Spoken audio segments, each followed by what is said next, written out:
নমস্কার, আপনাদের সঙ্গে আমি সৈকত। শুরু করছি আজকের এই সময় অনুষ্ঠান। আমরা আজকে ঠিক করেছিলাম যে আগামীকাল থেকে যে লোকসভার অষ্টাদশ লোকসভার অধিবেশন শুরু হচ্ছে, সেখানে কি নিয়ে আলোচনা হতে পারে, বিভিন্ন রাজনৈতিক দলের স্ট্র্যাটেজি কি হবে, নরেন্দ্র মোদীর সামনে চ্যালেঞ্জ কি হবে। কারণ এবার বিরোধীরা কিন্তু মজবুর নয়, মজবুত বিরোধী। সেখানে দাঁড়িয়ে এই সমস্ত বিষয়গুলো নিয়ে আলোচনা করব। কিন্তু এই মুহূর্তে নরেন্দ্র মোদীর কাছে আগামীকাল যে ইস্যুগুলোতে তার সামনে চ্যালেঞ্জ আসবে তার মধ্যে অন্যতম হচ্ছে ডাক্তারি প্রবেশিকা পরীক্ষায় অর্থাৎ নিট ইউজির যে প্রশ্ন ফাঁস কেলেঙ্কারি, সেটা নিয়ে বিরোধীরা সরব হবেন, সেটা এখনই পরিষ্কার। এবং তার মধ্যেই আমরা দেখছি যে সিবিআই তদন্তের নির্দেশ দেওয়া হয়েছিল গতকালই, কেন্দ্রীয় শিক্ষামন্ত্রী তিনি সিবিআই তদন্তের নির্দেশ দেন। আজকে দু জায়গায় সিবিআই টিম দুটি দলে ভাগ হয়ে তারা যান, গুজরাটের গোধরা এবং অন্যদিকে আজকে বিহারে। সেখানে যাওয়ার পথে এই মুহূর্তে আমরা খবর পাচ্ছি বিকেল 5:30 থেকে 6টার মধ্যে তাদের উপর হামলা করা হয়েছে। বহু মানুষ তাদেরকে ঘিরে ধরেন এবং আমরা সেই ছবি দর্শকদেরকে দেখিয়েছি। বিহারের নাবাদায় সিবিআই টিম তাদেরকে ঘিরে ধরে বিক্ষোভ দেখানো হয়, তাদের উপর আক্রমণ শানানো হয়েছে, এমনটাই অভিযোগ করা হচ্ছে। এই মুহূর্তে সেই ছবি দর্শকদের কাছে আমি একটু তুলে ধরতে চাইবো। যে খবর প্রথম আমরাই ব্রেক করেছি, আমরাই আপনাদের কাছকে দুপুরবেলা ব্রেক করেছি যে সিবিআই কেস রেজিস্টার করেছে এবং আজ থেকেই তদন্তে নামছে। এই দুই জায়গায় যাবে আজকে সিবিআই। খবর প্রথম এনকেটিভি বাংলা আপনাদেরকে দিয়েছিল এবং সেই খবরের আপডেট আপনাদেরকে এই মুহূর্তে জানাচ্ছি যে বিহার পুলিশের পক্ষ থেকে পরিষ্কার জানানো হচ্ছে এই মুহূর্তে যে এই যে ঘটনা, এই ঘটনায় বেশ কয়েকজনকে গ্রেফতার করা হয়েছে।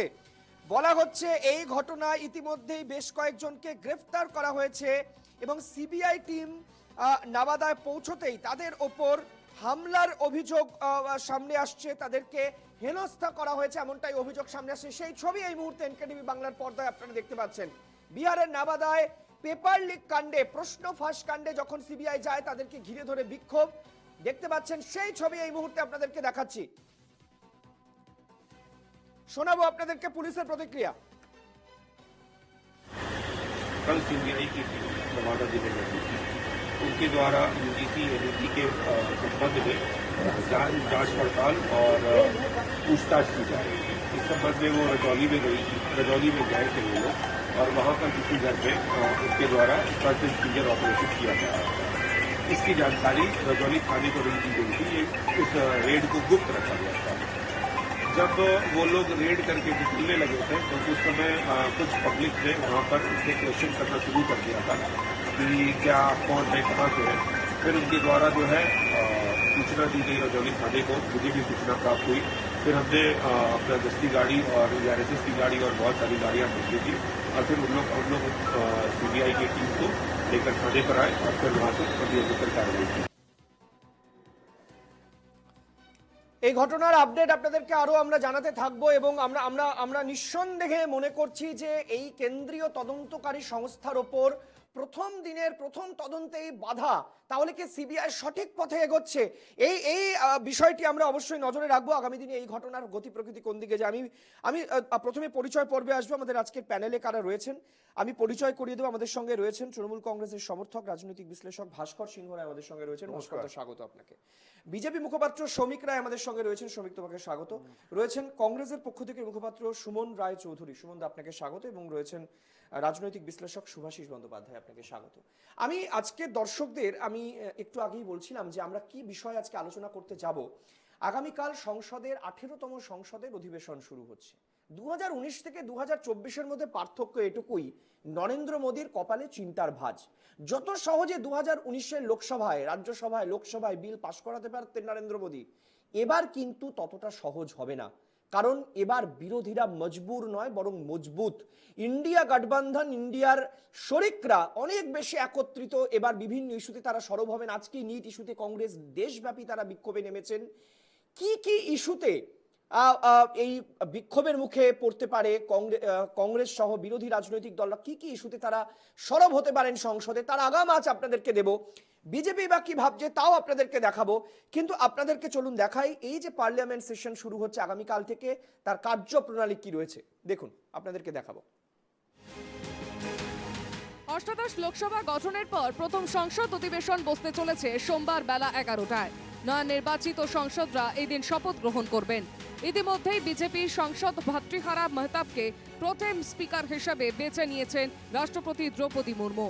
প্রোটেম স্পিকারের প্যানেলে রাখা হয়েছে কংগ্রেসের কে সুরেশ, তৃণমূলের সুদীপ বন্দ্যোপাধ্যায় এবং ডিএমকে টি.আর. বালুকে। কিন্তু বিরোধীরা এই দায়িত্ব গ্রহণ না করার কথা ভাবছেন। প্রোটেম স্পিকারের দায়িত্ব সাধারণত লোকসভার সবচেয়ে বরিষ্ঠ এবং অভিজ্ঞ সাংসদকে দেওয়া হয়। এবার এই দায়িত্ব পাবেন কংগ্রেসের 8 বারের সাংসদ কে সুরেশ। তবে কে সুরেশ পাওয়ার কথা থাকলেও তার পরিবর্তে 7 বারের সাংসদ ভাতৃহরিকে এই দায়িত্ব দেওয়া শুরু হয় বিতর্ক। কংগ্রেসের অভিযোগ, দলিত বলে সুরেশকে প্রোটেম স্পিকার করা হয়নি। সংসদীয় বিষয়ক মন্ত্রী কিরেন রিজিজু এই নিয়ে যুক্তি দেন, সুরেশ টানা 8 বারের সাংসদ নন, মাঝে 2 বছর তিনি ভোটে হেরেছিলেন। 26শে জুন নির্বাচিত হবেন লোকসভা স্পিকার। 27 তারিখ 2 কক্ষে যৌথ ভাষণ দেবেন রাষ্ট্রপতি দ্রৌপদী মুর্মু। রাষ্ট্রপতির ভাষণের ওপর আলোচনা হবে 28শে জুন। লোকসভায় প্রধানমন্ত্রী ভাষণ দেবেন 2রা জুলাই।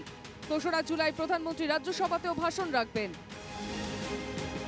কিন্তু তাৎপর্যপূর্ণ হলো অষ্টাদশ লোকসভায় সংসদ অধিবেশনে থাকবে না কোনো জিরো আওয়ার প্রশ্নোত্তর পর্ব। এর আগে 2023 সেপ্টেম্বরে যে স্পেশাল অধিবেশন বসেছিল সেখানেও জিরো আওয়ার ছিল না। লোকসভা স্পিকার হিসেবে কাকে বেছে নেওয়া হবে তা নিয়ে জল্পনা তুঙ্গে। তবে এখনো পর্যন্ত যা খবর তাতে ডেপুটি স্পিকারের জন্য ঝাঁপাতে পারে ইন্ডিয়া শিবির। এবার সংসদে অনেক বেশি শক্তিশালী ইন্ডিয়া জোটের দলগুলি, যদিও জল্পনা বাড়িয়েছে কিরেন রিজিজু ও সুদীপ বন্দ্যোপাধ্যায়ের মধ্যে বৈঠক। নেহাত সৌজন্য হলেও অনেকেই একে ঘর গোছানোর বৈঠক বলে দেখছেন। সোমবার সকাল 11টা থেকে শপথ গ্রহণ শুরু হবে। বিজেপির নেতৃত্বাধীন এনডিএ জোটের 292 জন, বিরোধী জোট ইন্ডিয়া 233 জন এবং অন্যান্যদের 18 জন সাংসদের শপথ গ্রহণ করার কথা। শপথ গ্রহণের প্রক্রিয়া চলবে মঙ্গলবার পর্যন্ত। বিভিন্ন রাজ্যের নামের আদ্যক্ষর অনুযায়ী সাংসদদের নাম ডাকা হবে। এক্ষেত্রে অসমের সাংসদেরা প্রথমেই সুযোগ পাবেন, পশ্চিমবঙ্গে ডাক আসবে সবশেষে। Bureau report, NKTV Bangla. আমি আলোচনা শুরু করব এবং আলোচনায় প্রথমেই আমি ভাস্কর সিংহ রায়ের কাছে যেতে চাইবো। ভাস্কর দা, আমি এই আলোচনা যখন শুরু করব তখন সোশ্যাল মিডিয়া আমি একটু ঘাঁটছিলাম। কেন ঘাঁটছিলাম? কারণ সোশ্যাল মিডিয়াতে এখন যা ট্রেন্ডিং হয় দেখা যায় যে পরিস্থিতি সেদিকেই এগোচ্ছে, মানে একটা পাবলিক পালস বোঝার চেষ্টা করছিলাম। তাতে দেখলাম একটা ভাইরাল পোস্ট, একজন সিপিএম পন্থী একজন ব্যক্তি তার ফেসবুকে লিখেছেন সুদীপ বন্দ্যোপাধ্যায় এবং কিরেন রিজিজুর যে বৈঠক হয়েছে আজকে, সেই বৈঠককে সৌজন্য সাক্ষাৎ বলা হচ্ছে। নিঃসন্দেহে স্বাভাবিক, কিন্তু দাবি করা হচ্ছে নিচে ট্যাগলাইনে লেখা সেটিং শুরু। হ্যাঁ, দেখুন, সিপিএম এর এই সেটিং তত্ত্বে তারা মহাশূন্যে বিচরণ করছে। আমি বলেছি 2021 সালে যদি বিজেপিকে পর্যুদস্ত করে থাকে কেউ, তার নাম, দলটার নাম তৃণমূল কংগ্রেস, এবং এই গত নির্বাচনেও বিজেপিকে পরাজিত করেছে যে দলটা পশ্চিমবঙ্গে, এবং পশ্চিমবঙ্গে প্রধান বিরোধী শক্তি হচ্ছে তৃণমূল কংগ্রেস। সেখানে সিপিএম এর কে কি ফেসবুকে লিখলো তার উপরে বিশ্লেষণ করা যাবে আমি এটা বিশ্বাস করি না। তারা মহাশূন্যে বিচরণ করছে, বলুক তারা যে তারা কংগ্রেসের বিরুদ্ধচারণ করছে কেরালায়, আর এখানে তারা কংগ্রেসের সঙ্গে আছে, তাদের অবস্থানটা তারা পরিষ্কার করুক। আইএনডিআইএ জোটে তারা কি ভূমিকা পালন করতে পারবে, তাদের সংখ্যা কি, সেটা নিয়ে পর্যালোচনা করলে অনেক ভালো হয়। আচ্ছা, আমি আপনাকে কতগুলো উদাহরণ তুলে দিই ভাস্কর দা, আপনার সুবিধা হবে। আমরা উপরাষ্ট্রপতি নির্বাচনের সময় দেখেছি তৃণমূল কংগ্রেসের সাংসদরা ভোটদানে বিরত ছিলেন। সাম্প্রতিককালে আমরা দেখেছি শেয়ার বাজারের স্ক্যাম নিয়ে যখন তৃণমূল কংগ্রেস অভিযোগ করছেন, কংগ্রেসও অভিযোগ করছেন, তখন কংগ্রেসকে ব্যতি রেখে, যেটা সবচেয়ে বড় ইন্ডিয়ার এই মুহূর্তে সবচেয়ে বেশি সংখ্যা তাদের কাছেই রয়েছে, তাদেরকে ব্যতি রেখে অন্য আর দুটি রাজনৈতিক, সে তারাও ইন্ডিয়া জোটের শরিক, তাদেরকে নিয়ে সেবির দপ্তরে গিয়ে আপনারা দেখা করে এলেন। আমার বক্তব্য হচ্ছে এরপর এই বক্তব্যটা যদি সামনে আসে বা এই ধরনের পোস্ট ভাইরাল হয়, সেটা কি অন্যায় না? সেটা ঠিক, এটার সঙ্গে এটা কোনো সম্পর্ক নেই। আমি আপনাকে বলি যে আইএনডিআইএ যে জোট, সেই জোটে কেউ বর্দা নেই, কেউ মেজদা নেই। গুরুত্বের বিচারে তৃণমূলের গুরুত্বটাকে আপনি অস্বীকার করতে পারেন না, এবং কংগ্রেস যে বর্দা এরকম মনে করার কোনো কারণ নেই যে কংগ্রেসের, আপনারাই বারবার বলেছেন কংগ্রেসের এই মনোভাব ছাড়া উচিত। অবশ্যই সেটাই বলছি। আজ আপনি বলুন, সংখ্যার বিচারে তেজস্বী যাদবের দল 4টে সিট পেয়েছে, তাহলে কি আপনি বলবেন যে কংগ্রেসের থেকে তাদের গুরুত্ব কম? সংখ্যার বিচারে নয়, আপনি নেতৃত্ব দেওয়ার গত যে লোকসভাতে মহুয়া মৈত্র সহ বিভিন্ন লোককে যে আপনারা বার করে দিয়েছিলেন, সাসপেন্ড করেছিলেন, কার কি ভূমিকা ছিল সংসদে সেটাকে পর্যালোচনা করুন। এবং এখানে এই সেটিং তত্ত্ব বলে এই ধরনের কথা বলে INDI এর জোটের যে স্পিরিট, সেই স্পিরিটটাকেই নষ্ট করার মতন একটা পোস্ট নিয়ে আমি কথা বলতে রাজি নই। বেশ, আপনার এটা একটা কথা বলে শেষ করি। হ্যাঁ। INDI এর জোটের অন্যতম গুরুত্বপূর্ণ শরিক তৃণমূল কংগ্রেস, এবং এই তৃণমূল কংগ্রেসকে উপেক্ষা করে বা তাকে কোনো রকম কিছু বলে এই জোটকে সঠিকভাবে এগিয়ে নিয়ে যাওয়া যাবে না। বেশ, আমি দর্শকদেরকে একটু দেখাবো যে সংসদে মোদির সামনে কি কি চ্যালেঞ্জ আসছে এবং সেই চ্যালেঞ্জের প্রেক্ষিতে আমি বাকি দুটি রাজনৈতিক দলের কাছে যাব এবং সুভাষিস বাবুর কাছে যাব। আমি একটু গ্রাফিক্যাল প্রেজেন্টেশন দেখাবো যে সংসদে মোদির সামনে কি কি চ্যালেঞ্জ আসতে চলেছে আগামী 3 দিন পর থেকে, এবং নরেন্দ্র মোদীকে কোন কোন বিষয়ে বিরোধীরা একেবারে ছেকে ধরবেন যে আপনাকে বিবৃতি দিতেই হবে, তার মধ্যে কি কি বিষয় থাকছে, তৃণমূল কংগ্রেসের কি কি বিষয় থাকছে, চলুন আপনাদেরকে দেখাই গ্রাফিক্যাল প্রেজেন্টেশনের মাধ্যমে। কালকে জিরো আওয়ার হচ্ছে না কিন্তু। প্রশ্ন ফাঁস নিয়ে দেশ জুড়ে ক্ষোভ, সংসদে বিক্ষোভের প্রস্তুতি নিচ্ছে বিরোধীরা একযোগে। এরপর দেখুন, শেয়ার দুর্নীতির অভিযোগ নিয়ে সংসদে সরব হতে পারে বিরোধীরা। এক্সিট পোলে শেয়ার দুর্নীতি নিয়ে সংসদে বিরোধীদের সরবের সম্ভাবনা। ইউজিসি নেট পরীক্ষা বাতিল নিয়েও সংসদে সরব হতে পারেন বিরোধীরা। বাংলায় বিদেশি বিনিয়োগ আসতে বাধা দেবার অভিযোগ তৃণমূল কংগ্রেসের, সেটা নিয়েও সরব হওয়ার সম্ভাবনা। বাংলা সহ একাধিক রাজ্যকে কেন্দ্রীয় বকেয়া না দেওয়া নিয়ে তীব্র অসন্তোষ রয়েছে। কৃষক আন্দোলনের রেশ পড়তে পারে সংসদের অধিবেশনে। গত লোকসভায় বিরোধী শূন্য সংসদে বহু বিল পাশ করানো হয়েছিল, তার মধ্যে 3টি বিল ন্যায় সংহিতার কথা বলেছেন মুখ্যমন্ত্রী, চিঠি দিয়েছেন প্রধানমন্ত্রীকে, সেই বিষয়গুলো অবশ্যই রয়েছে। রাজ্যকে বাদ দিয়ে একদম দুদিন আগে মোদি হাসিনার বৈঠকে ফরাক্কা গঙ্গা চুক্তি নিয়ে যে চুক্তি হয়েছে, চুক্তির পুনর্নবীকরণ হয়েছে, সেটা নিয়ে তৃণমূল কংগ্রেস অসন্তুষ্ট বলে খবর, সেটা নিয়ে সরব হতে পারেন। এবং প্রোটেম স্পিকার নিয়েও মোদী সরকারের সমালোচনা শুরু করেছেন বিরোধীরা, কংগ্রেস বিশেষ করে, সেখানেও কিন্তু সরব হওয়ার সম্ভাবনা রয়েছে। তবে সবচেয়ে গুরুত্বপূর্ণ 3টি ইস্যু, নিট, এক্সিট পোলে শেয়ার দুর্নীতি এবং বকেয়া বঞ্চনায়, 3টে ইস্যু কিন্তু এবারের লোকসভায় সবচেয়ে বেশি সরব হওয়ার সম্ভাবনা রয়েছে। তার সঙ্গে অবশ্যই রয়েছে আরেকটি গুরুত্বপূর্ণ ইস্যু, সেটা হচ্ছে হরিয়ানা বর্ডারে সেখানে কৃষকদের আন্দোলন, সেটা ইস্যুতেও কিন্তু সরব হওয়ার সম্ভাবনা রয়েছে। কারণ যে 4টি রাজ্যে ভোট রয়েছে তার মধ্যে 3টি রাজ্য রয়েছে কৃষক অধ্যুষিত এবং তারাই ডিসাইডেড ফ্যাক্টর। আমি প্রথমেই চলে যেতে চাইবো সুমন রায় চৌধুরীর কাছে। সুমনদা, মোটামুটি আপনাদের প্ল্যানিং রেডি, এবার আপনাদের দায়িত্ব অনেক বেশি সিট নিয়ে আপনারা এসেছেন। ইন্ডিয়ায় আপনারা বড় ভাই না ছোট ভাই মেজো ভাই সেটা জানি না, কিন্তু বড় আসনটা আপনাদের, এটা পরিষ্কার। সেই জায়গায় দাঁড়িয়ে কোন কোন স্ট্র্যাটেজিতে কিভাবে আপনারা রণকৌশল সাজিয়েছেন, আমি জানতে চাইবো যে এই যে ইস্যুগুলোর কথা বললাম যেগুলো সবচেয়ে বেশি গুরুত্বপূর্ণ, তার রণকৌশল কি আপনাদের? প্রথম রণকৌশল হচ্ছে, যতদূর আমি জানি বা যতদূর আলোচিত হয় পার্টি ফোরামে, প্রথম রণকৌশল হচ্ছে বিগত লাস্ট পার্লামেন্টে যেভাবে নরেন্দ্র মোদী গণতন্ত্রকে পায়ের তলায় পিষে মেরে ফেলেছে, সেইটাকে পুনরুদ্ধার করা। দেখুন, কে বড় ভাই কে ছোট ভাই ওগুলো সংখ্যার নিরিখে বিচার হয়, ওটা নিয়ে আমি কারোর সঙ্গে কোনো আঞ্চলিক ক্লাবের সঙ্গে কোনো আলোচনায় যেতে রাজি নই। এটা গেল পয়েন্ট নাম্বার 1। পয়েন্ট নাম্বার 2, নিশ্চয়ই আপনারা আপনাদের প্রতিবেদনেও আপনারা দেখিয়েছেন নিট এবং নেট দুটো নিয়ে আলোচনা হবে। আমরা সরকারকে ঘিরে ধরার চেষ্টা করব। এক্সিট পোলের সময় যে শেয়ার স্ক্যামের অভিযোগ তুলেছিলেন রাহুল গান্ধী সহ সকল বিরোধী দলের নেতা নেত্রীরা, সেটা একটা ভয়ঙ্কর প্রবণতা।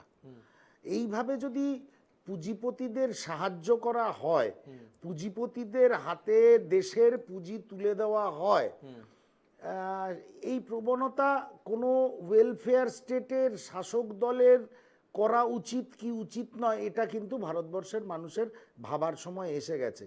কারণ আমরা যতই বলি যে রাম মন্দির এবং ধর্মীয় মেরুকরণ প্রধান ইস্যু ভারতবর্ষে এবং মানুষ সেটা খাচ্ছে, সেটা কিন্তু সঠিক নয়। এবারকার নির্বাচন সেটাকে খানিকটা হলেও ভুল প্রমাণিত করেছে।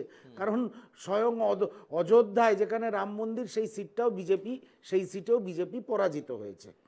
এবং অবশ্যই বাংলার মুখ্যমন্ত্রী ন্যায় সংহিতার ব্যাপারে চিঠি লিখেছেন প্রধানমন্ত্রীকে, তৃণমূল কংগ্রেস সেটা নিয়ে নিশ্চয়ই সরব হবেন। এই যে প্রোটেম স্পিকার আমরা অভিজ্ঞতা, বয়স এবং কে কতবার সাংসদ হয়েছে সব কিছু কম্পাইল করে প্রোটেম স্পিকার বিরোধী দলের পক্ষ থেকেই করা হয়ে থাকে, দেখা যায় ম্যাক্সিমাম টাইমে হয়েছে বিরোধী দলের পক্ষ থেকে, কিন্তু বেঞ্চমার্ক হচ্ছে কে কতবার সংসদে নির্বাচিত হয়েছে, কে কত মাস বা কত বছর হাউজের সদস্য ছিলেন, তার কতটা অভিজ্ঞতা, সেই দিক দিয়ে গণতন্ত্রকে মানলেন না নরেন্দ্র মোদীরা। সবকিছুই আপনি কি মনে করছেন যে শুরু থেকেই সংঘাতের আবহ তৈরি করে দিল বিজেপি? না, সংঘাতের আবহাওয়া হতো না।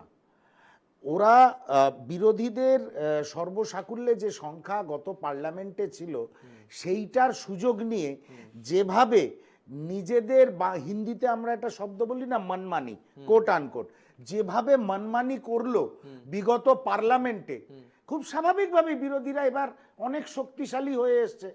রাহুল গান্ধীর নেতৃত্বে আমরা তো প্রোটেম স্পিকার নিয়ে অলরেডি দেখতে পাচ্ছি যে মানমানি শুরু হয়ে গেছে। মানে আমি অভিজ্ঞতার ভিত্তিতে বলছি, আপনার তথ্যের ভিত্তিতেই বলছি। হ্যাঁ, মানমানি ঠিক আছে, এখনো তো হাউসটা শুরু হয়নি, স্পিকার ইলেক্টেড তো হয়নি, ডেপুটি স্পিকার তো এখনো ইলেক্টেড হয়নি।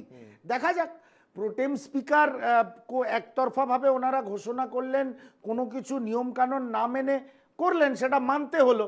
এবার হাউসে আমরা ঢুকি, হাউসে ঢুকলে তো এবার আসল জিরো আওয়ারও থাকছে না। হ্যাঁ, জিরো আওয়ারও থাকছে না। এবার হাউসে আমরা ঢুকি। শুনুন, মমতা বন্দ্যোপাধ্যায় কোনো চিঠি লিখেছে মানে আমায় সেটার বিরোধিতা করতে হবে? আমি জিরো আওয়ার না থাকা মানে সরকার প্রশ্ন এড়াতে চায়। হ্যাঁ, এক্স্যাক্টলি, প্রশ্ন এড়াতে চায়। আমি এটাই তো এবার সৌমিকের কাছে জানতে চাইবো। সৌমিক, আমি একটা জিনিস খুব পরিষ্কার বুঝতে পারছি যে যতটা চাপে নরেন্দ্র মোদী এই তৃতীয় সরকার শুরু করবেন ভেবেছিল বিরোধীরা, ততটা চাপ কিন্তু নরেন্দ্র মোদীর ওপর রইল না। আমি কেন এই কথাটা বলছি? আমি পরিষ্কার চোখের সামনে দেখতে পাচ্ছি যে নরেন্দ্র মোদীর সামনে বিরোধীরা, যারা তাদের শরিক দল, তারা যতগুলো মন্ত্রিত্ব তারা চেয়েছিলেন, যতগুলো মন্ত্রক চেয়েছিলেন, সেই মন্ত্রক তাদেরকে বন্টন করা হয়নি। মানে অর্ধেকের বেশি মন্ত্রক তারাই চেয়ে ফেলেছিলেন, কিন্তু সেটা কিন্তু আমরা শপথে দেখতে পেলাম না। প্রথম এক নম্বর। দুই, বিরোধীরা ইউজিসি ইস্যুতে, এই নেট কেলেঙ্কারিতে যতটা বিদ্রোহী আন্দোলনের প্রয়োজন ছিল, ততটা বিদ্রোহী আন্দোলন কিন্তু এখনো শুরু হয়নি। হয়তো আজকে কংগ্রেস শুরু করেছে, বিভিন্ন জায়গায় তাদের নেতৃত্বে আন্দোলন শুরু হয়েছে। সিবিআই তদন্তেরও পাল্টা তোমরা সামনে গেছো। আমি এখানেই তোমাদের কাছে জানতে চাইছি, কোথাও কি তোমরা পিঠ বাঁচানোর চেষ্টা করছো প্রথম থেকে? যে তোমরা বলেছিলে যে আমরা দুর্নীতি ধরবো, আমরা দুর্নীতির বিরুদ্ধে লড়াই করব, কিন্তু তোমাদের বিরুদ্ধেই দুর্নীতির অভিযোগ চলে এলো তোমাদের সরকারে থাকাকালীন। কোথাও না, পিঠ বাঁচানোর জায়গা? আমাদের বিরুদ্ধে কোনো দুর্নীতির অভিযোগ আসেনি। আর দ্বিতীয় কথা, এইটা নিয়ে আমরা তো এখানে কোনো চিন্তার কারণই নেই। তার কারণ আমি প্রথমে শুরু করব বঙ্কিমবাবুর একটা ঘটনা দিয়ে, একটা কথা দিয়ে। বিপদ এবং আপদের মধ্যে পার্থক্য কি? বঙ্কিমবাবু বলছেন যখন অত্যন্ত ঝড় সাইক্লোন আসেন, সেই সাইক্লোনের সময় একেবারে সমুদ্রের মাঝে কোনো একটা মাঝি পড়ে গেছে, তার কাছে তখন সেটা বিপদ। এবং আপদ কাকে বলে? বঙ্কিমবাবু প্রবেশিকা পরীক্ষা দেবেন বাংলা নিয়ে, সেই প্রবেশিকা পরীক্ষাটা দিতে হবে একজন ব্রিটিশ সাহেবের কাছে, তখন সেটা হচ্ছে আপদ। আজকে সরকারের বিরুদ্ধে যারা এই কথাগুলো বলবেন, আগে তো বাকি এদের কংগ্রেসকে বা তৃণমূল কংগ্রেসকে বা ইন্ডি জোটের বাকিদেরকে এটা ঠিক করতে হবে যে ইন্ডি জোটের অন্যতম দল তেজস্বী যাদবের আত্মসহায়কের বিরুদ্ধে যে অভিযোগ এসছে, যতক্ষণ না পর্যন্ত সেটার খোলসা হচ্ছে, ততক্ষণ পর্যন্ত এরা কি সিদ্ধান্ত নেবে? ততক্ষণ কি এর ইন্ডিজোট এর সাথে তেজস্বী থাকবে না থাকবে? তোমার সাপ্লিমেন্ট একটা ছোট্ট, তেজস্বী যাদবের যে আত্মসহায়ক প্রীতম কুমার, তার বিরুদ্ধে কোনো দুজনকে গেস্ট হাউসে ঘর পাইয়ে দেওয়ার অভিযোগ উঠেছিল, যেটা নিয়ে সারা ভারতবর্ষে তোলপাড় হয়েছিল। পরে তদন্ত করে দেখা যায় সেই নামে, সেইখানে, সেই জায়গায় কোনো গেস্ট হাউসই নেই। এটা হচ্ছে পুরো একটা টেলার্ড এবং অভিযোগ করে, যে ছবিতে দেখা যাচ্ছে আরেক অভিযুক্তের সঙ্গে বিজেপি নেতার ছবি, যিনি অভিযোগ করছেন। না না, এই জন্য তো সিবিআই আমাদের সরাসরি বলছে না খাউঙ্গা না খানে দুঙ্গা সরকার, যে অভিযুক্ত তাকেই সেখানে কিন্তু শাস্তি কঠোরভাবে দেওয়া হবে। ভারতীয় পদত্যাগ করা উচিত তো। আপনার যখন বলার তদন্তটা প্রমাণ আপনার করতে যখন কি করে বলার হবে? সময় হবে তখন আপনি আপনারাই বলবেন। CBI করাচ্ছেন, প্রথম আপনারাই কথা, প্রমাণ করতে আমরা সৃষ্টি করছেন। এখানে পরিষ্কারভাবে বলছি আমরা এমন কোন দল নই। আমাদের মন্ত্রী শিক্ষামন্ত্রী পদত্যাগ তো করা উচিত। সৈকতদা, আমাদের শিক্ষামন্ত্রী তো যেরকম আমাদের দেখা গেছে তৃণমূলে শিক্ষামন্ত্রী দমদমের ভরা সভা থেকে বলছে চাকরিটা তৃণমূলের কংগ্রেসের লোকেরাই পাবে। কিভাবে পাবে আমি বলবো না, গায়ের জোরে পৈতৃক সম্পত্তি। কিন্তু আমাদের এটা গর্বের বিষয়, এই সরকার না খাউঙ্গা না খানে দুর্গার সরকার। পরিষ্কার বলা হয়েছে কোনোভাবে যেই করুক, তার যেই মানের হোক, যেই ধরনের নেতা হোক, কোনোভাবেই রেয়াত হবে না। এটাই নরেন্দ্র মোদী। এবং চিন্তার ভাঁজ আমাদের কাছে একদমই নেই। খুব ফ্রি মুডে আমি বলছি, আর চিন্তার ভাঁজ কেন পড়বে, কোন সংখ্যাটা? আমরা তো তৃণমূল কংগ্রেসের মতন, আমরা তো এরকম ওই অঙ্কিতা অধিকারীর মতন স্টুডেন্ট তো আজকে পার্লামেন্টে আমরা দিইনি। 292 বড় না 233 বড়, এইটা অন্তত আমরা জানি। তো সুতরাং কোনো চিন্তা নেই, নিশ্চিন্তে। সুষমাজির একটা কথা বলবো, সুষমাজি বলতেন যে পার্লামেন্ট ভারতীয় সংবিধানের একটা মূল ভাব আছে। আমাদের এখানে আমরা কেউ কাউকে শত্রু মনে করি না, পরস্পর বিরোধী দল, এরা একে অপরকে বিরোধী মনে করে। শ্রমিক তুমি যখন বলছো কেউ কাউকে শত্রু মনে করি না, তখন না, পার্লামেন্টের মধ্যে এটা সুষমাজি, আমি বলছি সুষমাজি বলছে। ভাবাবেগে চলে সেই আরএসএস এর প্রধান মোহন ভাগবত নরেন্দ্র মোদীকে রাজধর্মের বার্তা দিচ্ছেন, বলছেন বিরোধীদেরকে প্রতিদ্বন্দ্বী ভাবো, প্রতিপক্ষ ভেবো না।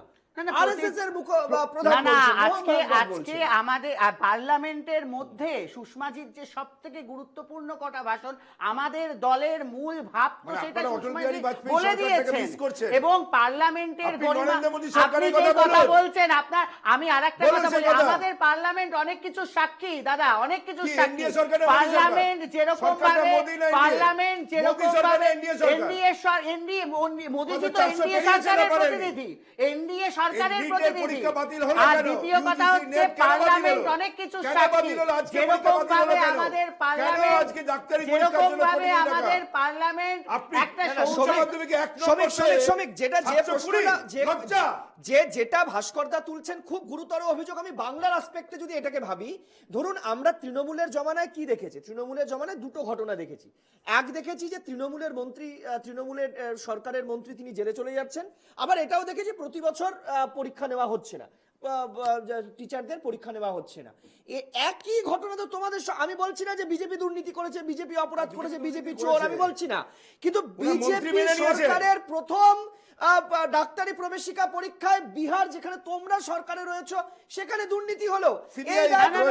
এই দায় তুমি কি করে এড়াবে? না না, দায় কি করে বিজেপি এড়াবে? সরাসরি দায় কেউ আমি বলছি ওই দায়টা সিবিআই আক্রান্ত, দায় কেউ এড়ায়। আমরা তৃণমূল কংগ্রেসের মতো অসভ্য বর্বর দল নয়। বিহারে সিবিআই আক্রান্ত হচ্ছে, সিবিআই তোমরা বলেছিলে বাংলা ইডিএল আক্রান্ত হয়, বিহারে আক্রান্তটা কারা করছে এটা অতি অবশ্যই দেখার বিষয় আছে। আজকে কেন্দ্রীয় তদন্তকারী সংস্থা, তাকে কেন্দ্রীয় আজকে ওখানে কেন্দ্রের যে দল সরকারে আছে সেই দলই ওখানে রয়েছে। তো আপনারা কি বলছেন কেন্দ্রের সরকারের বিরুদ্ধে লড়াই করছে? এটা তো হতে পারে না। পরস্পর বিরোধী, আপনাদের নিজেদের তথ্যই পরস্পর বিরোধী তথ্য হচ্ছে, পরস্পর বিরোধী তথ্য। ওই আক্রমণ যে তেজস্বী করায়নি, আপনি এত গ্যারান্টি দিয়ে বলছেন তেজস্বী যাদব যে ওই আক্রমণে লড়ায়নি, আপনি আপনি বলছেন যে ও করায়নি, আপনি বলছেন করায়নি, আইন শৃঙ্খলাকে তো ভাঙে, আইন শৃঙ্খলা তো ভাঙে বিরোধী দলেরা, আইন শৃঙ্খলা। আমি সুভাষিস বাবুর কাছে আছি। সুভাষিস বাবু, আমি নিয়ে আরো বিস্তারিত বিজেপি করে এটা বোঝা যাচ্ছে। আমি একটু সুভাষিস বাবুর কাছে জানতে চাই। কটা বাজে আপনি বলে হাওড়া বাজে? সুভাষিস বাবু, আমি বাংলায় বাংলার বিধানসভা কারা ভাঙচুর করেছিল? আপনারা তো গণতন্ত্র বিরোধী, আপনাদের গায়ে যা দাগ আছে আর কথা বলবেন না, আর কথা বলবে চোরের মায়ের বড় গলা, নিজে চুরি করেছে চোর। আরে চোর 1 2 3 তৃণমূলের সব চোর, তৃণমূল চোর। কে চোর বাংলার মানুষ জানে? আলিগালিতে চোর, মুখ্যমন্ত্রী চোর, মুখ্যমন্ত্রী মুখ্যমন্ত্রী নিচে আরে আমরা সবাই চোর বলে মমতা ব্যানার্জি আপনাদের হাঁটিয়েছে, আমাদেরকেও হাঁটতে হয়নি। আপনারা তো হেঁটেছিলেন, আপনি হেঁটেছিলেন তো, আপনি কলকাতার রাজপথে হেঁটেছিলেন না? আমরা সবাই চোর, বড় বড় প্ল্যাকার্ড ভুলে গেছেন এত তাড়াতাড়ি, শর্ট টার্ম মেমোরি বেকার হয়ে গেছে। বড় বড় করে আমরা সবাই চোর বলে আপনারা হেঁটেছেন। আমি শুধু একটা জিনিস মনে করিয়ে দিতে চাইবো, সিদ্ধার্থ বাবু ধর্মতলা থেকে টাকা বলেছিলেন চুরি মুকুল করেছে। চোর, সেই মুকুলকে পরবর্তীকালে বিজেপি নিয়েছিল শ্রমিক, এই উদাহরণও বাংলায় রয়েছে। আমি একটু সুভাষিস বাবু আপনার কাছে আসি। নরেন্দ্র মোদী তার এবার খুব শ্যামরাখি কুলরাখি অবস্থা, দুটি এমন রাজনৈতিক দল তার সঙ্গে জোটে রয়েছেন যাদের পুরনো ইতিহাস বলছে বারবার তারা বিজেপিতে গেছেন, বারবার তারা ফিরে এসছেন। নরেন্দ্র মোদী যদি এখন যে কোনো বিল পাশ করাতে হয়, নিঃসন্দেহে এই দুটি রাজনৈতিক দলের সঙ্গে তাদেরকে কনসাল্ট করেই করতে হবে। কিন্তু এমন কোন বিল এবারে সংসদে আসছে না এখনো যা খবর, যাতে এই দুটি রাজনৈতিক দল তারা বিরাগ ভাজন হতে পারেন, এমন কোনো বিষয় নেই। কিন্তু ভারতবর্ষের শিক্ষাকে বাঁচাতে গেলে, ভারতবর্ষের শিক্ষা জগৎকে বাঁচাতে গেলে এই মুহূর্তে বিজেপিকে এই সিবিআই তদন্ত দেওয়া ছাড়া আর কোনো রাস্তা ছিল না। কিন্তু যে রাজ্যে এই ঘটনাটি ঘটছে, বিহার, সেই রাজ্যে ক্ষমতায় রয়েছে জেডিইউ এর সঙ্গে বিজেপি। আবার অন্যদিকে যদি আমরা দেখি, কেন্দ্রেও সেই রাজ্যেরই মুখ্যমন্ত্রীর রাজনৈতিক দল তারা তাকে সমর্থন দিয়েছেন। এই দুয়ে দুয়ে যদি চার করি, কিরকম একটা অগোছালো লাগছে না গোটা বিষয়টা? হ্যাঁ, প্রথমে আমি বলে দিই স্টার্ট করার আগে, গত 4-5 মিনিটের স্টুডিওতে যেরকম আমরা গণতান্ত্রিক একটা পরিবেশ দেখলাম, এটাই হতে চলেছে আগামী দিনে পার্লামেন্টের পিকচার। সেটাই যত সময় যাবে ক্লিয়ার হবে, যেখানে বিজেপি কে সময় সময় উত্তর দিতে হবে বিরোধীদের, এবং সময় সময় তাদেরকে ডিবেটে পার্টিসিপেট করতে হবে এবং অ্যাক্টিভ পার্টিসিপেশন করতে হবে। মুখ বাঁচিয়ে বা পাওয়ার পলিটিক্স খেললে চলবে না, সেই সময় আর নেই। এবার আসছি আমি দাদা সৈকতদার কথায়, যেটা বললেন বিজেপি কিভাবে প্রবলেমটাকে ফেস করছে সেটাকে আমাকে প্রথমে দেখতে হবে। প্রবলেমটা এসছে একটা করাপশন অ্যালিগেশন এসছে, অ্যালিগেশনের পরে বিভিন্ন রকম সেট অফ প্রমাণ এসছে। বিজেপি কি করলো, প্রথমেই সব থেকে বড় তাদের কাছে যেটা অ্যাভেলেবেল এজেন্সি, তাকে তারা অ্যাক্টিভেট করার কথা বলল। পয়েন্ট হচ্ছে এর পলিটিক্যাল ডিরেকশনে, যেটা যেই পয়েন্টটা সৈকতদা তুলতে চেষ্টা করলে, যে বিহারের গভর্নমেন্টের অ্যালায়েন্স এবং কেন্দ্র সরকারের অ্যালায়েন্সটাকে কতটা মাথায় রেখে করেছে। অবভিয়াসলি বিজেপি ব্যাকফুটে থাকবেই। বিজেপি ব্যাকফুটে থাকবে কেন? কারণ বিজেপি হতে পারে এবারে যেই টার্গেটটা তারা করেছিল সেই টার্গেটের সিট তাদের হাতে নেই। সেই টার্গেটের সিট যেহেতু নেই, তাদের আগামী প্ল্যানিংগুলোকে তাদেরকে চেঞ্জ করতে হয়েছে। তারা যত তাদের আগামী প্ল্যানিংগুলোকে চেঞ্জ করেছে, তত তাদের নিজের নিজের জায়গায় রিসেটেলমেন্ট করতে হয়েছে। এবং এই রিসেটেলমেন্টের জন্য যেই যেই পার্টিগুলো তাদের সাথে আজকে অ্যালায়েন্সে আছে, সেই পার্টিগুলোর যা ইন্ডিভিজুয়াল ভ্যালু সেগুলো তাকে দিতে হয়েছে, দিতে হবে, দিতে বাধ্য। আমি এই ইন্ডিয়া অ্যালায়েন্সের কম্পোজিশন নিয়ে যদি একটা লাইন বলতে বলো, আমি বলি, আমার হঠাৎ মনে পড়ছিল 1990s ভিভিয়ান রিচার্ডসকে জিজ্ঞেস করা হয়েছিল ওয়েস্ট ইন্ডিজের মানে ওয়েস্ট ইন্ডিজ ক্রিকেটের সব থেকে বড় ব্যাটসম্যান আপনাকে কে মনে হয়? তখন ভিভিয়ান রিচার্ডস একটা অসাধারণ লাইন বলেছিল ওয়েস্ট ইন্ডিজ ক্রিকেটের সেরা ব্যাটসম্যান হচ্ছে ব্রায়ান লারা, কিন্তু বিশ্বের সেরা ব্যাটসম্যান চন্দ্রপল। সুতরাং নাম্বার ম্যাটার্স, মানে হতে পারে ইন্ডিভিজুয়াল লেভেলে Trinamool is very relevant two Bengal politics, হতে পারে নিশ্চয়ই সব থেকে বৃহত্তম শক্তিশালী দল, কিন্তু কংগ্রেস যে পারফরমেন্সটা দিয়েছে এবং কংগ্রেস যে ইন্ডিজোটে তার প্রেজেন্সটা আছে, সেটা কিন্তু পার্লামেন্টে সব থেকে কঠিনভাবে বিজেপিকে ফেস করাতে চলেছে চ্যালেঞ্জগুলো। বেশ, আমি এই জায়গাটা সুভাষিস বাবু আমি আলোচনায় আসবো, যে এই যে কঠিন চ্যালেঞ্জ হতে চলেছে, এই কঠিন চ্যালেঞ্জের কোন তীরগুলো ইম্পর্টেন্ট, তার মধ্যে 1 নম্বর রয়েছে এই নিট এক্সাম, তার সঙ্গে নেট তো রয়েছে। এবার প্রশ্ন হচ্ছে, তাহলে বিজেপি কি শুধু এই কথাটাই বলবে যে অভিযোগ উঠেছে, আমরা সিবিআই তদন্ত করেছি, কিন্তু এই বিষয়টা কি ধোপে টিকবে সংসদে? যখন বিরোধীরা একজোট হয়ে সোচ্চার হবেন, তখন এই আওয়াজটা কি শোনা যাবে সংসদের ভেতর থেকে? আপনারা হয়তো বিভিন্ন কাজে ব্যস্ত দিনভর, কিন্তু এই যে নিট বিতর্ক, সংসদ শোরগোল, তারপর আমরা সিবিআই তদন্ত, হামলা, এই সব কিছু শুনছি, কান ভারী হয়ে যাচ্ছে। কিন্তু অনেকে সত্যিই হয়তো জানেন না যে নিট বিতর্কে কি হয়েছে, কি অভিযোগ, তারপর কি হলো, কেন সিবিআই তদন্ত দিতে হলো। চলুন আপনাদেরকে খুব সহজে ছোট্ট একটা প্রতিবেদনের মাধ্যমে বোঝানোর চেষ্টা করি একদম প্রথম থেকে আজ পর্যন্ত কি হলো। দেখুন, বিতর্কের মধ্যেই রবিবার হয়ে গেল ফের নিট পরীক্ষা। তবে লক্ষাধিক পরীক্ষার্থী নয়, 1563 জন পরীক্ষার্থীর জন্য এই পরীক্ষার আয়োজন হয়েছিল। তালিকায় রয়েছেন প্রথম 10 নাম থাকা টপাররাও। গ্রেস মার্কস প্রাপ্ত পরীক্ষার্থীরাই রবিবার ফের নিট পরীক্ষা দিলেন। কারণ নিট পরীক্ষার গ্রেস মার্কস নিয়েও বিস্তর বিতর্ক রয়েছে। 24 লক্ষ পরীক্ষার্থীদের মধ্যে 67 জন সম্পূর্ণ নম্বর নিয়ে প্রথম স্থান অধিকার করে। 67 জনের মধ্যে অনেকেই একই পরীক্ষা কেন্দ্র থেকে পরীক্ষা দিয়েছে বলেও জানা যায়। প্রশ্ন ওঠে, পরীক্ষার আগেই নির্দিষ্ট কোনো এলাকায় প্রশ্ন ফাঁস হয়ে গিয়েছিল কিনা। এনটিএ জানায় ওই পরীক্ষার্থীরা সময় কম পাওয়ায় কিছু বাড়তি নম্বর দেওয়া হয়েছে। পরে বিতর্কের মাঝে সেই নম্বর বাতিলও করে দেওয়া হয়। ওঠে পরীক্ষা বাতিলের দাবিও। 18 জন গ্রেপ্তার হয়। ধৃতদের কয়েকজন স্বীকার করে টাকার বিনিময়ে প্রশ্ন বিক্রি হয়েছিল। মহারাষ্ট্র থেকেও শনিবার রাতে আরও 2 জন শিক্ষককে আটক করে Maharashtra anti terrorist squad. Sanjay Tukaram Yadav ও জলিল উমর খান পাঠান নামে এই শিক্ষক লাতুরের জেলা পরিষদ স্কুলে শিক্ষকতা করার পাশাপাশি প্রাইভেট কোচিং সেন্টারও চালান বলেই জানা গিয়েছে। ওই কোচিং সেন্টারও নিট পরীক্ষা কেলেঙ্কারির সঙ্গে যুক্ত বলে সন্দেহ করা হচ্ছে। 2 শিক্ষককেই দীর্ঘ সময় জেরা করার পর শর্ত সাপেক্ষে ছেড়ে দেয় মহারাষ্ট্র অ্যান্টি টেরোরিস্ট স্কোয়াড।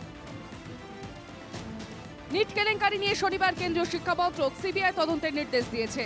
কিন্তু কেন তদন্ত চলা সত্ত্বেও পরীক্ষা বাতিল করল না সরকার? শিক্ষামন্ত্রী জানান, কয়েকটি বিচ্ছিন্ন বিনিয়মের জন্য সব পরীক্ষার্থীর ক্যারিয়ারের ক্ষতি করা অন্যায়। এদিকে কেলেঙ্কারি কাণ্ডে জড়াচ্ছে একের পর এক রাজ্য। বিহার থেকে 4 পরীক্ষার্থী সহ 13 জনকে গ্রেপ্তার করা হয়েছিল। সেই সূত্রে সামনে আসছে বিহারের কুখ্যাত সলভার গ্যাং প্রশ্নপত্র ফাঁসে জড়িত। শুধু বিহার নয়, আন্তঃরাজ্যে প্রশ্নপত্র ফাঁসের র্যাকেট চালাচ্ছিল এই গ্যাং। তল্লাশিতে উদ্ধার আধপোড়া কাগজ প্রশ্নপত্রেরই ফটোকপি ছিল। ঝাড়খণ্ড থেকেই প্রথম প্রশ্ন ফাঁস হয়, তা মিডলম্যানদের মাধ্যমে বিহারে পৌঁছয়। পরীক্ষার আগের রাতে তাদের ওই প্রশ্ন দেখে সমস্ত উত্তর মুখস্থ করানো হয়েছিল। উল্লেখ, কেন্দ্রকে পাঠানো বিহার ইকোনমিক অফেন্স উইনের রিপোর্টে। সোশ্যাল মিডিয়া প্ল্যাটফর্মের মাধ্যমে ইচ্ছুক পরীক্ষার্থীদের কাছে প্রশ্ন ফাঁস করে। বেশি টাকায় গ্যাংয়েরই প্রক্সি পড়ুয়ারা পরীক্ষা দিয়ে দেয়, যার কোড নেই মুন্না ভাই। এখন যেহেতু এনটিএ এই পরীক্ষাগুলোর সাথে যুক্ত এবং এই এনটিএ পরীক্ষা পরিচালিত পরীক্ষায় এর আগে স্যাংটিটি পারদর্শিতা নিয়ে প্রশ্ন উঠেছে, সেই জন্য আমরা প্রিকশন হিসেবে সমস্ত এনটিএ পরিচালিত পরীক্ষাগুলোকে আপাতত স্থগিত করে নতুন করে বডি তৈরি করে, আপনারা জানেন রাজ্য এই কেন্দ্র সরকার, কেন্দ্র শিক্ষামন্ত্রক, ইসরোর প্রাক্তন চেয়ারম্যান রাধাকৃষ্ণনজির নেতৃত্বে একটি কমিটিও তৈরি করেছে। সেই কমিটি সমস্ত বিষয়ে সিদ্ধান্ত নেবে। তার রিপোর্ট দেখে আমরা সিদ্ধান্ত নেব। আমরা কোনো বিতর্ক রাখতে চাইছি না। আমরা সমস্ত পরীক্ষাকে নতুন করে তার প্রশ্ন সমস্ত কিছু অ্যানালাইসিস করে তারপরে পরীক্ষা। একের পর এক নিট হয় কেলেঙ্কারি ফাঁস হচ্ছে অথবা কেলেঙ্কারির ভয়ে আগাম কোনো ব্যবস্থা নিয়ে বাতিল অমুক। তারা জানেন যে ভেতরে বহু অনিয়ম, বহু গরমিল, বহু দুর্নীতি রয়েছে। এই যে দেশের বৃহত্তম পরীক্ষা দুর্নীতি, এর যথাযথ তদন্ত চাই। কেন্দ্রের নিজের ডিপার্টমেন্টের দুর্নীতি, নিজের এজেন্সি সিবিআই তদন্ত, এটা হতে পারে না। আমরা সুপ্রিম কোর্টের বিচারপতির নেতৃত্বে তদন্ত চাই। নিটে প্রশ্ন ফাঁস নিয়ে শুরু থেকেই অ্যাকশন মোডে কেন্দ্র। শনিবার বড় সিদ্ধান্ত নেয় কেন্দ্র। সরিয়ে দেওয়া হয় এনটিএর ডিরেক্টর জেনারেল সুবোধ কুমারকে। তার জায়গায় দায়িত্বে 1985 ব্যাচের আইপিএস প্রদীপ সিং খারোলা। এনটিএর ডিজিকে সরানো হয়েছে, যেহেতু এনটিএর পরীক্ষা পরিচালনা নিয়ে বারবার প্রশ্ন উঠেছে। স্বাভাবিকভাবে সরকার এই সিদ্ধান্ত নিয়েছে। আগামী দিনে আবারও বিশ্লেষণ করা পাঠানো হয়েছে। স্বাভাবিকভাবে তার বিরুদ্ধে যে তার বিরুদ্ধে বলতে তার সংস্থার বিরুদ্ধে, যেহেতু বারবার এই ধরনের অভিযোগ উঠেছে এনটিএর বিরুদ্ধে, পারদর্শিতা নিয়ে অনেকে সন্দেহ দেখা দিয়েছে, সেই জন্য ডিজিকে আপাতত সরানো হয়েছে। এবং তার সাথে সাথে এনটিএ রিফর্মসের জন্য যদি মনে হয় কিছু করা প্রয়োজন সেটাও করা হবে। এসবের মধ্যেও রয়েছে রাজনৈতিক টানাপোড়েন। নিটে দুর্নীতির অভিযোগে কাঠগড়ায় লালু পুত্র। বিহারের উপমুখ্যমন্ত্রী বিজয় সিনহা দাবি করেছিলেন, দুর্নীতিতে ধৃত ছাত্রকে সরকারি বাংলোয় থাকার ব্যবস্থা করে দিয়েছিলেন তেজস্বীর সহকারী প্রীতম কুমার। দাবি, প্রীতম বিহার সড়ক নির্মাণ বিভাগের এক কর্মীকে ফোন করেন। তাকে ফোন করে সিকান্দার প্রসাদ যাদবেন্দ্রুর জন্য একটি ঘর বুক করতে বলেন। সব অভিযোগ মিথ্যে বলেই শুক্রবার জানান তেজস্বী। পাশাপাশি শুক্রবারই বিহারের উপমুখ্যমন্ত্রীর সঙ্গে প্রশ্ন ফাঁস কাণ্ডের মূল অভিযুক্ত অমিত আনন্দের একটি ছবি প্রকাশ করা হয় আরজেডির তরফে। Bureau report, NKTV Bangla. আমি আলোচনায় এই মুহূর্তে আগে আসবো ভাস্কর সিংহ রায়ের কাছে। ভাস্করদা, কতগুলো বিষয় আমাকে ভাবাচ্ছে একজন সাংবাদিক হিসেবে। প্রথম হচ্ছে, আমি বারবার বাংলার শিক্ষা দুর্নীতির কথা ভাবছি, আর অন্যদিকে এই দুর্নীতির কথাও ভাবছি। আমি বারবার ভাবছি যে বাংলাতেও না একই ঘটনা ঘটেছিল। কি ঘটেছিল? যে পড়ুয়াদেরকে প্রাথমিকে, আমার মনে পড়ছে, প্রাথমিকে তাদের মেরিট লিস্ট প্রকাশ না করে মোবাইল মারফত তাদেরকে পাঠিয়ে দেওয়া হয়েছিল তাদের র্যাঙ্ক, তাদের নাম্বার, তাদের কবে পরীক্ষা দিতে আসতে হবে সেগুলো। ফলে জানা যায়নি মেরিট লিস্টে কারা কার পরে কে রয়েছেন। এক্ষেত্রেও যদি আমি দেখি যে তদন্ত চলছে, কেন্দ্রীয় সিবিআই তদন্ত চাইছে, আবার একই সঙ্গে পরীক্ষাও বহাল রয়েছে। মাত্র 67 জনকে নতুন করে পরীক্ষায় বসতে বলা হয়েছে। আমি বলতে চাই যে এটা কিভাবে সম্ভব? তার মানে কোথাও তো এইটা কেন্দ্র সরকার বলছে না যে পার্শিয়াল করাপশন হয়েছে, পার্শিয়াল করাপশন মানে এই 67 জনের ক্ষেত্রেই শুধু হয়েছে। দেখুন, একটা আপনি বাংলার সঙ্গে তুলনা করলেন, এটা কেন ভুল বলছি, বাংলায় কোনো পরীক্ষার কোশ্চেন পেপার লিক হয়েছে এটা বলা হয়নি। বলা হয়েছে বিভিন্ন সময় যারা অ্যাপয়েন্টমেন্ট পেয়েছেন তাদের নাকি অ্যাপয়েন্টমেন্টের লিস্টে থাকা না থাকা এইটা নিয়ে বিতর্ক হয়েছে। আর এখানে হচ্ছে সরাসরি প্রশ্নপত্র ফাঁস হয়ে গেছে। তো শুধু দুটো প্রেক্ষিত আলাদা। আপনাকে আমি একটা কথা বলি, আপনি একটা ছেলে যারা উচ্চ মাধ্যমিক পরীক্ষা দিচ্ছে, এই সন্দেহটা কেন এলো? দেখা গেছে ফিজিক্সে নাম্বার পেয়েছে 1, 2 এইসব নম্বর পেয়েছে, আর সেখানে 180টা প্রশ্ন থাকে 4 নম্বর করে, মেধা তালিকায় 4 নম্বর করে, এবং নেগেটিভ মার্কিং 1। তাহলে 180 × 4 মানে 720 পেয়েছে 67 জন। এটা তো একটা অভাবনীয় ঘটনা। এবং যেটা দেখা যাচ্ছে যে আজকে যে এই তদন্ত করে দেখা যাচ্ছে যে প্রশ্ন ফাঁসের কথাটা স্বীকার করে নিয়েছেন স্বয়ং কেন্দ্রীয় শিক্ষামন্ত্রী। তিনি কিন্তু পদত্যাগ করলেন না, তার দায় নিলেন না যে এই আর একটা প্রশ্নপত্র ফাঁস হয়ে গেছে, তাকে সরানো হলো, কাকে এনআইটির অধিকর্তাকে সরানো হয়েছে বা কিছু করা হয়েছে। তাহলে প্রভাব মুক্ত তদন্ত করার রাস্তাটা কোথায়? 2, এই যে বিরাট অংশের একটা মেডিকেলে ডাক্তার, আপনাকে আগামী দিনে যারা ডাক্তার হবেন তাদের এই প্রবেশিকা পরীক্ষায় এই রকম পরিমাণে সীমাহীন দুর্নীতি, তাতে সম্পূর্ণ প্যানেলটা বাতিল করা দরকার ছিল। কারণ এখনো কাউন্সিলিং চালু কি করে আছে? তাহলে এই পার্শিয়াল দুর্নীতি বলে কিছু হয় না। আপনি একটা পুরো জায়গাটাতে পার্শিয়ালি নয়, এটা প্রশ্নপত্র ফাঁস হয়েছে, সেই ফাঁস প্রশ্নপত্র কাদের কাছে মানে আমরা সিদ্ধান্ত কিভাবে নিতে পারছি কেন্দ্রীয় শিক্ষামন্ত্রক যে এই প্রশ্নপত্র আর কারো কাছে যায়নি? সেই জন্য বলছি, তাহলে এটার সাথে সাথে আবার দেখা যাচ্ছে যে কিছু সংখ্যক ছেলের পরীক্ষা নেওয়া হচ্ছে, আবার কেউ যারা কাউন্সিলিং এর মধ্যে অন্তর্ভুক্ত হয়ে পড়েছেন। এটাকে সম্পূর্ণভাবে নিটের এই মানে বাতিল করা, পরীক্ষাটা বাতিল করা, এবং বাতিল করে দোষী ব্যক্তিদের কাদের কাছে প্রশ্নগুলো কিভাবে হয়েছে। আর কেন্দ্রের সরকার একটা আইন তৈরি করেছে, তার জন্য কোনো রুলস তৈরি করেনি বলে সেটা অ্যাপ্লিকেবল কবে সেটা কেন্দ্রীয় শিক্ষামন্ত্রীও বলতে পারছেন না, আইনমন্ত্রীও কি বলছেন আমি জানি না। সুমনদা, এই জায়গায় দাঁড়িয়ে আছি, একটাই কথা, এইরকম ভাবে চূড়ান্ত ভাবে একটা যে দুর্নীতি হয়েছে, ব্যাপক কেলেঙ্কারির সময় আপনারা দেখেছিলেন ধামাচাপা দিয়েছিল, কিন্তু এটাকে ধামাচাপা দেওয়া যাবে না। এটাকে সরকারে তাকে এগিয়ে আসতে হবে, তাকে জবাব দিতে হবে। আগামীকাল থেকে যে পার্লামেন্ট শুরু হচ্ছে, এই প্রশ্নে জবাব না দিলে পার্লামেন্ট নিশ্চয়ই অচল হয়ে যাবে, এবং এই প্রশ্নটাকে বিজেপিকে জবাব দিতেই হবে। বেশ, আমি সুমনদা এখানে আমি একটা সংযোজন করতে চাইছি। এনটিএ, ন্যাশনাল টেস্টিং এজেন্সি, তার ডিজিকে সরিয়ে দেওয়া হলো। একই সঙ্গে দেখতে পাচ্ছি আমরা সিবিআই তদন্ত দেওয়া হলো। অর্থাৎ কেন্দ্র সরকার নিজেই মনে করছে যে এর মধ্যে ডালমে কুচ কালা হয়, কোনো একটা গন্ডগোল হয়েছে। কিন্তু প্রথম দিকে কিন্তু এই দুর্নীতির কথা স্বীকার করেনি কেন্দ্রীয় শিক্ষামন্ত্রী। তিনি বলেছিলেন না, এমন কিছু ঘটেনি, শুধুমাত্র গ্রেস নাম্বার দেওয়া হয়েছে, সেটা উইথড্র করা হয়েছে, আবার তাদেরকে পরীক্ষা নেওয়া হচ্ছে। কিন্তু আমি বলছি, যদি গ্রেস নম্বর উইথড্র করে তাদেরকে নতুন করে পরীক্ষা নেওয়া হয়েছে, তাহলে ওখানেই মিটে যেতে পারতো। তাহলে সিবিআই তদন্ত দেওয়া, এনটিএ ডিজিকে সরিয়ে দেওয়ার অর্থ কি? অর্থাৎ শিক্ষামন্ত্রী কি নিজেকে স্ববিরোধিতার জায়গায় বেঁধে ফেললেন? এত গভীরে ঢোকার আগে আমি 3-4টে কথা আগে বলি। প্রথম কথা হচ্ছে যে নরেন্দ্র মোদী, যে ভারতীয় জনতা পার্টি এবং তাদের উইংস যারা আছে, যেভাবে সারা ভারতবর্ষে বিরোধীদের এবং বিরোধী পরিচালিত সরকারগুলোকে করাপ্টেড, চোর বলে দাগিয়ে এসছে, সেই জায়গা থেকে বোধহয় বিজেপির আর আগামী দিনে মুখ খোলার কোনো জায়গা রইল না। কারণ ওনাদের প্রশাসন যতই অটোনমাস হোক, ওনাদের প্রশাসনের অধীন এনটিএ ব্যর্থ প্রমাণিত হয়েছে। শুধু ব্যর্থতা নয়, এনটিএ এর ভিতরে যারা পদাধিকারী আছে, ক্ষমতাবান লোক আছে, তারা সকলে এই ক্রাইমের সঙ্গে যুক্ত আছে বলে আমি মনে করি। আমি এনটিএ এর অবলুপ্তি চাই। এনটিএ এর মাধ্যমে শুধু এবার যে এত বড় একটা স্ক্যাম হলো তা নয়, আপনারা ভালো করে খতিয়ে দেখুন, এনটিএ এর অধীনে 2021 সালে একটা বড় এরকম স্ক্যাম হয়েছিল একটা পরীক্ষার মাধ্যমে জওহরলাল নেহেরু ইউনিভার্সিটিতে। সেই জন্য এনটিএ যে প্রথমবার একটা ভুল করে ফেলেছে, প্রথমবার একটা ষড়যন্ত্রে জড়িয়ে পড়েছে, প্রথমবার অনিচ্ছাকৃতভাবে এরকম একটা ঘটনা ঘটিয়ে ফেলেছে তা নয়। এক, 2 নম্বর হচ্ছে প্রধানমন্ত্রী, ভারতবর্ষের প্রধানমন্ত্রী, প্রতিটি মানুষের প্রধানমন্ত্রী।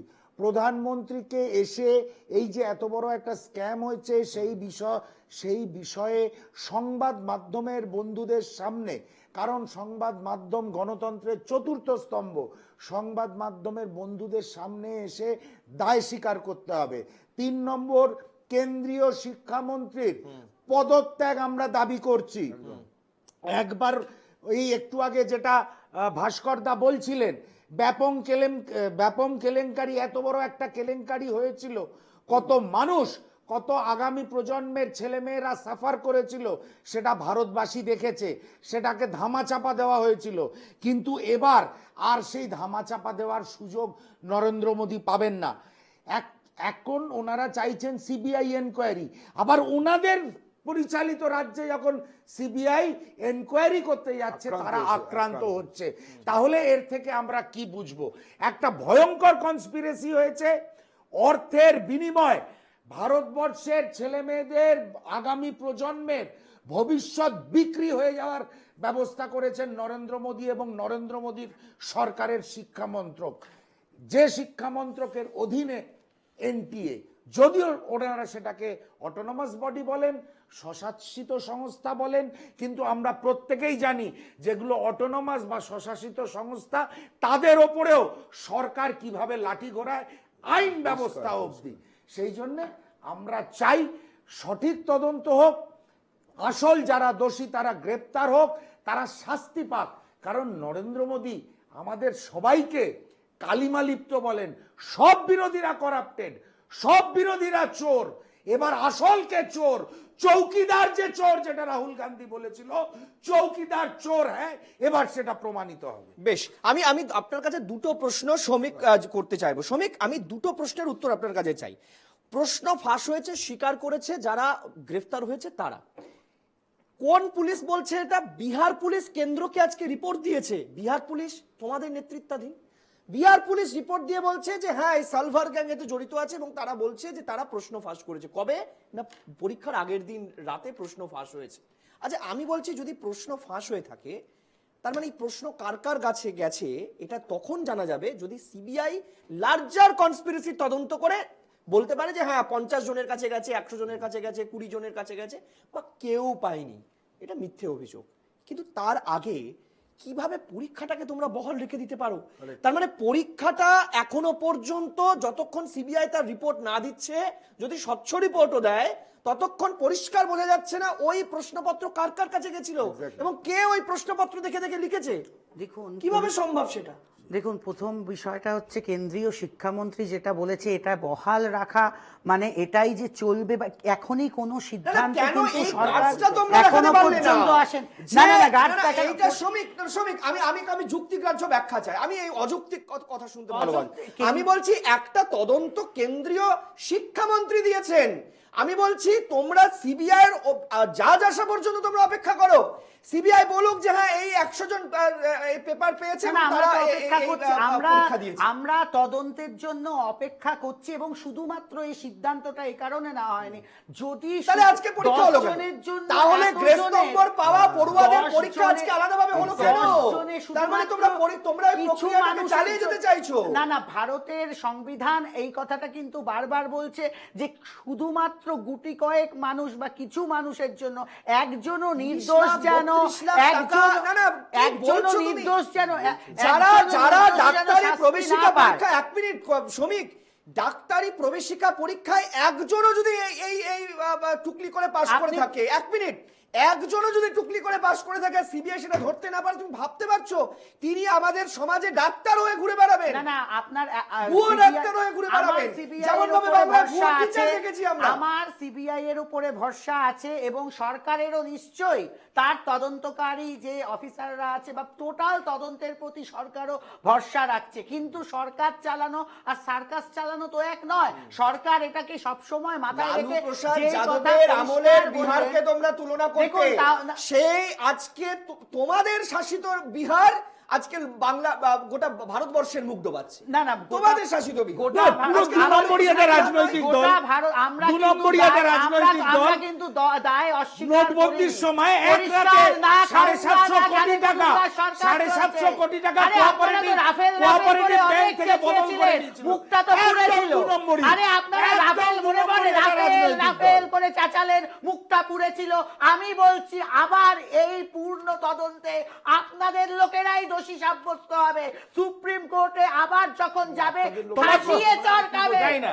রাফেলে যা হয়েছিল আবার হবে। আমাদের লোকেরা দোষী হবে। আমরা একটা ও শোনে না, একটা কথা সৎ শোনে না। রাজনৈতিক আরে দল। টক না, তুমি। শ্রমিক, আমার- রাজনৈতিক মানে দল। এনপিএ কংগ্রেস পরিচালিত সরকারের অধীন।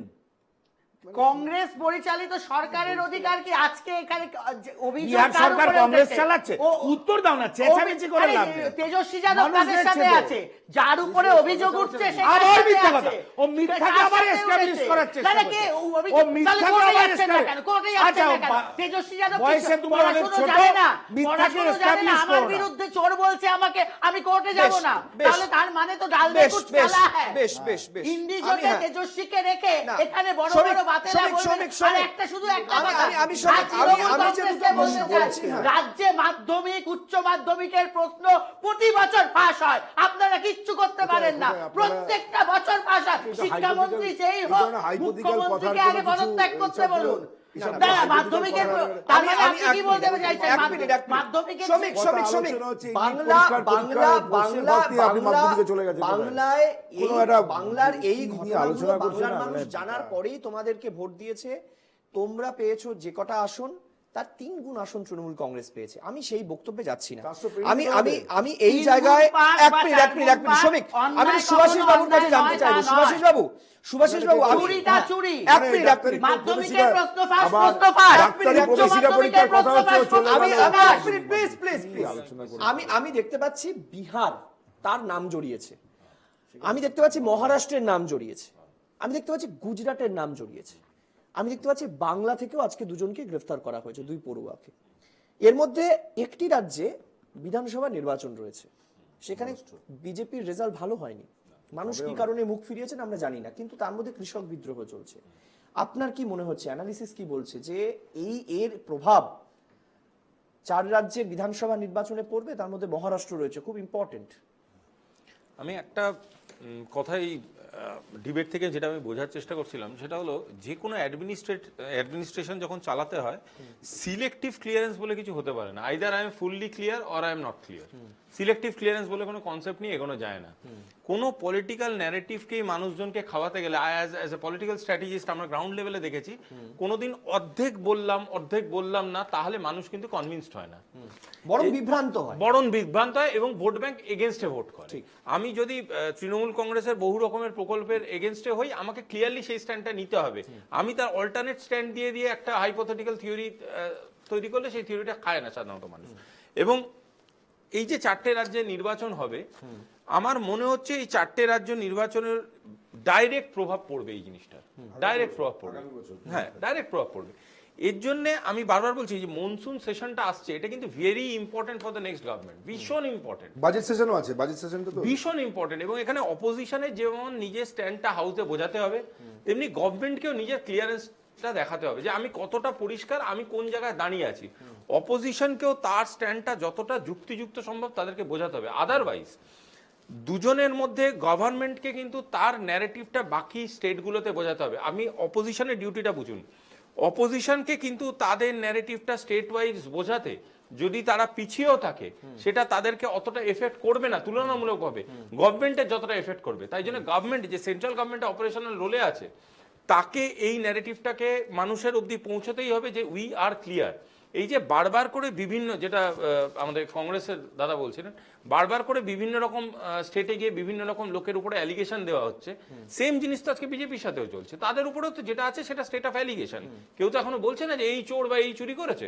তো এই অ্যালিগেশনের উপরে ভিত্তি করেই তো বহু দলকে চোর বলা হয়েছে, বহু দলের উপরে আক্রমণ হয়েছে।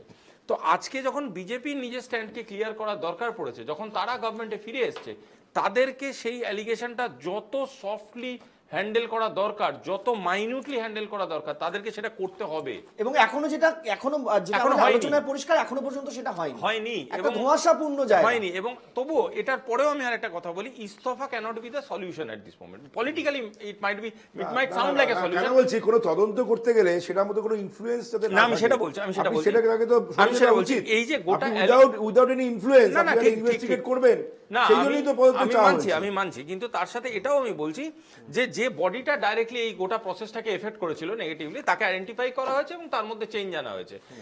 অ্যাজ এ অ্যাডমিনিস্ট্রেটর ওরা সিবিআই কে ইনক্লুড করতে পারতো, করেছে।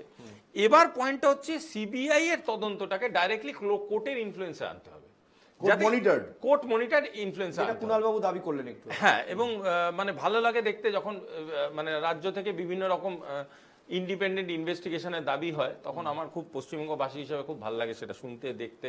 এবং এই ডিবেটের মধ্যে একজনকে বললেন যে সিবিআই যখনই জানেন যে যেখানে চুরিচামারি হয়েছে সিবিআই যাচ্ছে, তখনই লোকজন নাকি ঢিল মারে। তার মানে সত্যি যেখানে যেখানে সিবিআই গিয়ে ঢিল খায় সেখানে সত্যি কিছু একটা ঘটেছে। মানে বিভিন্ন প্রাক্তন আমাদের ভাবনা চিন্তা থেকেও সেই রকমই স্টেটমেন্ট বেরোয়। যাই হোক, তো এখনকার কথা এখনই বলা যাক। তো এখনকার কথা যেটা ঘটছে, আমি বুঝতে পারছি একটা আনকমফোর্টেবল জোনে স্টেট গভর্নমেন্ট বিহারেরও আছে, একটা আনকমফোর্টেবল জোনে সেন্ট্রাল গভর্নমেন্ট আছে, এবং আরো বৃহত্তর এবং সেটা কঠিন হয়ে যাবে আগামীকাল থেকে সংসদের অধিবেশনটাতে আরো কঠিন হয়ে গেল। যদি অধিবেশনটা না থাকতো তাহলে হয়তো বাইপাস করার জায়গা পেতো, কিন্তু এখন আরো বেশি ইউনাইটেড হয়ে যাবে ইন্ডিয়া জোট। আরেকটা পয়েন্ট আমি জাস্ট অ্যাড করতে চাইছি, সেটা হলো মিডিয়া দিল্লির যেভাবে এই জিনিসে ইনভলভড হবে, সেখানে কিন্তু মানে শুধু বিহার বলে বলছি না, সেন্ট্রাল গভর্নমেন্টের বড় বড় লিডারকে ডাইরেক্টলি মিডিয়াকে ফেস করে জাস্টিফিকেশন দিতে তারা বাধ্য হবে, তারা মুখ লুকিয়ে থাকতে পারবে। কিন্তু আমার খুব ইন্টারেস্টিং লাগছে গোটা প্রক্রিয়াটায় বিহারের নাম বারবার আসছে, কিন্তু নীতিশ কুমার খুব কুল মুডে রয়েছেন। আমার এটা খুব ইন্টারেস্টিং লাগছে যে তেজস্বী যাদবের বিরুদ্ধে এত বড় অভিযোগ, কিন্তু নীতিশ কুমার খুব কুল মুডে রয়েছেন। মানে আমি জানি না কেন, এটাও কিন্তু একটা আলোচনার বিষয়। অদ্ভুত জিনিস। আমি একটা ছোট্ট ডেটা দিতে চাইছিলাম, ভেরি সরি। কংগ্রেস গত যতগুলো মেজর 5-7টা গভর্নমেন্ট করেছে, কোনো গভর্নমেন্টেই কংগ্রেস শুধুমাত্র বোধহয় 91 বাদ দিয়ে কোনো গভর্নমেন্টেই কংগ্রেস 200টা সিট পায়নি এককভাবে। তো আজকে বিজেপি কিন্তু 240 প্লাস সিট নিয়ে গভর্নমেন্ট করেছে, হুইচ ইজ কংগ্রেসের ভাষায় বা ইন্ডি অ্যালায়েন্সের ভাষায় খুব আনস্টেবল একটা গভর্নমেন্ট। তার কারণ কিন্তু দুটো মানুষের ব্যক্তিগত চরিত্র, পলিটিক্যাল চরিত্র, তার মধ্যে নীতিশ কুমার একজন। এই যে সাইলেন্সটা, যে সেটা কিন্তু আরেকটা ভয়ঙ্কর একটা ইন্ডিকেশন। এই সাইলেন্সটা কেন? কারণ উনি হঠাৎ করে যদি আবার সততার ন্যারেটিভে ফিরে আসেন, এবং উনি সততার ন্যারেটিভে ফিরে এসে কার দিকে চলে যান, সেটা কিন্তু খুব বিপজ্জনক। সেইটা যেটা আমি একটু আগে বলছিলাম, যে এমন দুজনকে নিয়ে গভর্নমেন্ট যাদের ইতিহাস বলছে। আমি দেখিয়েছিলাম 6 বার দল পরিবর্তন করেছেন নীতিশ কুমার, 7 নম্বর যে কোনো সময় আসতে পারে মমতা বন্দ্যোপাধ্যায় বলেছেন। ফলে আমরা এই বিষয়ে যাচ্ছি না, আমরা শুধু একটা জিনিস আজকে বুঝলাম এই 1 ঘন্টার আলোচনায়, যে আগামী কাল থেকে শুরু হওয়া সংসদের অধিবেশনে বিজেপির নেতৃত্বাধীন এনডিএ সরকার এবং আরো দুটি রাজনৈতিক দল তাদের সঙ্গে জোটে রয়েছেন, এনডিএ এর পুরো সরকার, নরেন্দ্র মোদী যথেষ্ট অস্বস্তিতে রয়েছেন, বিশেষ করে নিট কেলেঙ্কারিতে। এবং বারবার এই প্রশ্নটা উঠবে যে তদন্ত চলাকালীন কিভাবে আপনি পরীক্ষাটাকে রেখে দিতে পারেন। এই প্রশ্নের উত্তর কিভাবে সামাল দেওয়া হয় আমরা আপনাদেরকে জানাতে থাকবো। আজ এ পর্যন্তই। প্রত্যেককে ধন্যবাদ আপনাদের মূল্যবান সময় আমাদের দেওয়ার জন্য। নমস্কার।